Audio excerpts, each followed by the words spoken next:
Singh JP जैसे, Kunwar Singh JP जैसे बागी क्रांतिकारी हैं जी। हाँ हम बिहारी हैं जी, थोड़े संस्कारी हैं जी। हाँ हम बिहारी हैं जी, थोड़े संस्कारी हैं जी।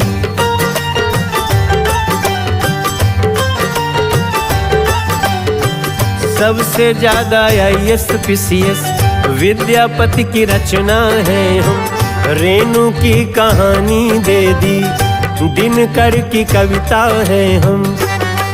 कभी सांचे में ढल जाते हैं, कभी खुद सांचा बन जाते हैं, कभी चट्टानों से टकरा के झरना हम नया बहाते हैं। गुरु गोविंद सिंह का साहस, गुरु गोविंद सिंह का साहस नालंदा